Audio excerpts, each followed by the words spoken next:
ছিল না, তাই সকাল থেকে কি কি করেছি তার তোমাদের দেখাতে পারলাম না। তবুও বোনের বায়নায় এই বাবলসগুলো বলে কিছুটা মন ঠিক করে নিয়ে চান করে নিলাম। খাওয়া দাওয়া সেরে এই গিন্নির খানিক রঙ্গ দেখে দিনটা তো বেশ কেটে গেল। বিকেলবেলায় তাই চলে গেলাম মন ভালো করতে মেলায়। আমাদের এখানে পৌষ মেলা চলছে। এই মেলায় যে আমি কতবার ঘুরি তার ঠিক নেই। আজ গিয়েছিলাম আমার প্রিয় বান্ধবীর সাথে মেলা ঘুরতে। প্রথমে খানিকক্ষণ দোকানগুলো ঘুরে নেওয়ার পর চলে গেলাম আসল মজায়।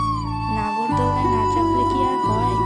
তবে সত্যি কথা বলতে গেলে এই প্রথমবার আমি নাগরদোলায় চেপেছি।